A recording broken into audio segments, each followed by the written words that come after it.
Here's my take on my grandpa's story, Lost Hearts. One of the most frightening stories he ever wrote, and a personal favorite. Steve doesn't like libraries anymore. He won't even go into a bookstore if he can help it. It wasn't always this way.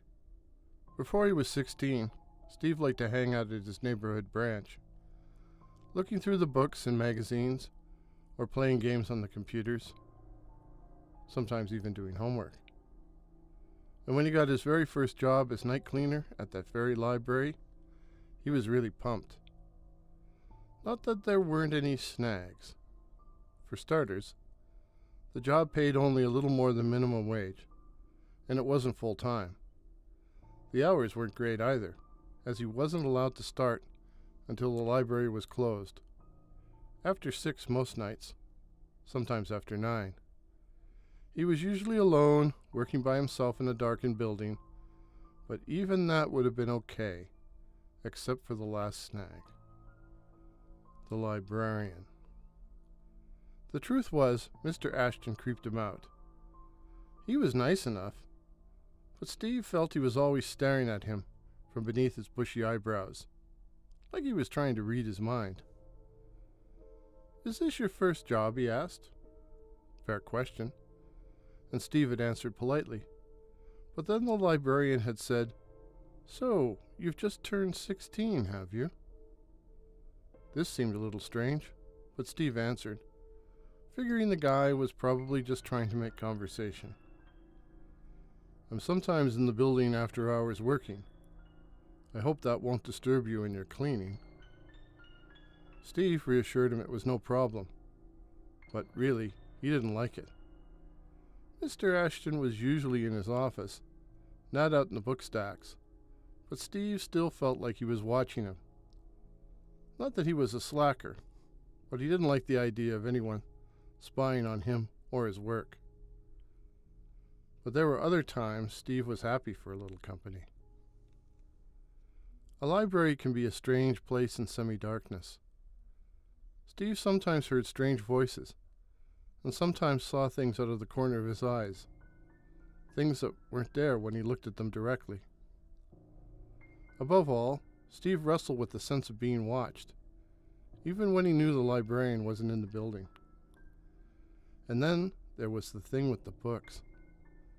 He would be vacuuming in one area of the stacks when he'd hear loud thuds coming from another part of the shelves. It sounded like falling books. And that's exactly what it was. For upon investigation, Steve would always find a pile of materials on the carpet, as if someone had taken an invisible hand and cleared the deck. Strangely, this cascade of books always happened when Steve was alone in the building, and worse, always in the same Dewey section, 364.1523, the books about murder. The only logical explanation was some flaw in the shelf, so eventually Steve told Mr. Ashton about it. Mr. Ashton was very interested. "And you say this always transpires in the 364s, eh?" "Yeah, you know, books about serial killers, stuff like that." "How very curious. I'll just make a note of my book, so I'll remember to tell maintenance to check the shelf." But whether maintenance checked it or not, the books continued to fall, and Steve was by himself. But the worst were the voices. Steve had to clean several corridors in the basement, and every time he went down, he could hear whispering. The first time he made a point of checking all the rooms. He found no one, but noticed that the sound stopped while he was exploring, and started up again as soon as he went back to work. Sometimes he'd stop dead and listen, trying to make out what they were saying, but the voices were just too faint. Finally he gave up, but always made a point of cleaning the downstairs as soon as he started his shift. It was midsummer when Steve had the nightmare. In his dream, Steve saw himself inside the darkened library. None of the lights were on, the only illumination coming from the rays of the full moon pouring through the skylight. But in spite of the gloom, He was vacuuming in the stacks. Once more he heard the thud of falling books, but this time when he hurried over to the 364s, he found more than books. A girl stood there, looking at him. Steve's impression was that she was blonde, but the thin figure was so gray, so faded and insubstantial, he couldn't be sure. He was about to speak when he heard a strange, ethereal moaning. And then she was gone, flitting madly through the stacks, as if she could pass right through them. Steve attempted to follow her, only to find she had completely disappeared. And then he heard the moaning again, coming from the basement. Steve went to the head of the stairs, leading down to the lower level, and without pausing to think, threw open the door. The girl was standing on one of the lower steps. She was dead. She was clad only in a thin white shirt, with a large, blood-encrusted rent, revealing the jagged hole where her heart was before it had been carved from her body. Fixing him with her dead eyes, she raised her gaunt arms, but instead of moaning, she vomited forth a blood-curdling shriek. And that's when Steve woke up and found himself standing outside the library. His first reaction was complete bewilderment. He had obviously been sleepwalking, something he had never done before. And then he remembered his dream and was tempted to run home. Instead, finding his work keys in his pocket, Steve made himself enter the building and, marching to the basement stairs, threw open the door and almost screamed. A figure stood on one of the lower steps, but this one was alive. Mr. Ashton stared up at Steve and seemed equally shocked. His face was haggard, eyes red, and instead of his usual tweed jacket, he wore dirty, stained work clothes. "What are you doing here?" he demanded. "Well," Steve stumbled, I had this dream." "Do you know what time it is?" After a few moments, Mr. Ashton calmed down, and Steve had no choice but to describe his dream. The librarian was clearly impressed and asked a number of questions, especially regarding the girl. "I'll have to write this down in my book," he concluded. They searched the library from top to bottom, Mr. Ashton taking the lower levels, but found no trace of the mysterious girl. As they left the building, the librarian asked Steve if his parents knew where he was. "I doubt it. Otherwise Dad would be over here looking for me." "I'll give you a ride home then." Steve demurred, not wanting to cause any more trouble, but Mr. Ashton tried to insist, finally giving up with, "Well, be careful walking home.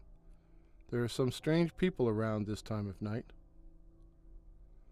All the way home, Steve again experienced the sensation of being watched, and he wondered if the librarian might be following him with his car. At one point, crossing a large parking lot, he saw two figures, a boy and a girl, at the far end of the lot.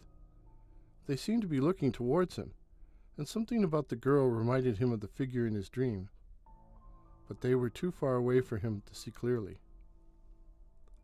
Steve was able to sneak into the house without waking his parents, but just as he was dropping off to sleep, he suddenly thought, what the hell was Ashton doing there in the middle of the night?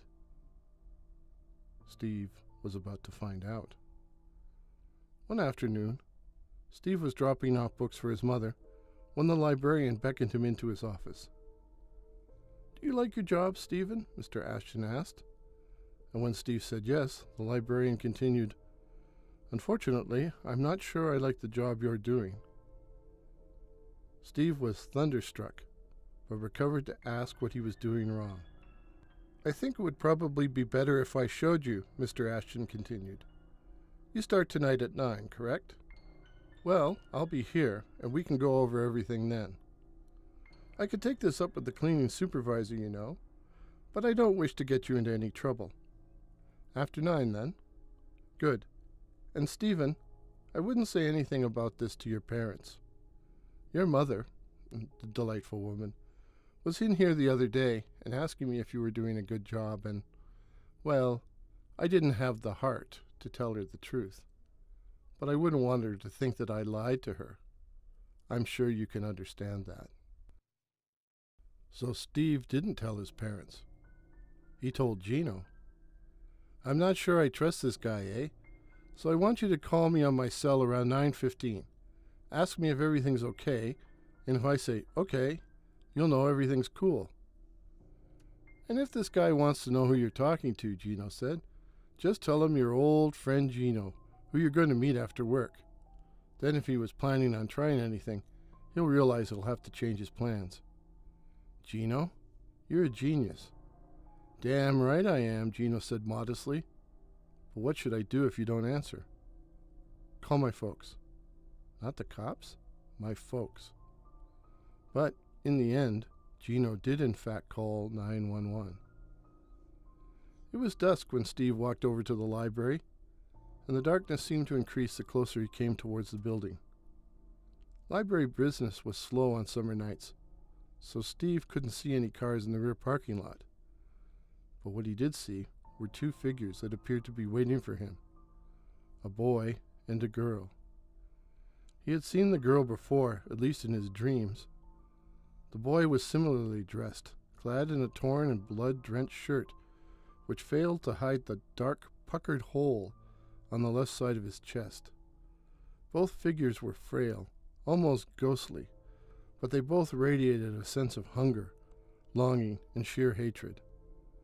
They both began moaning, the sound so awful that Steve clamped his hands over his ears, even though he realized the noise was in his head. And then they were gone.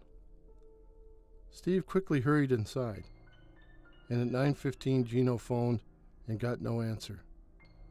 He phoned the police. He was afraid to phone Steve's parents.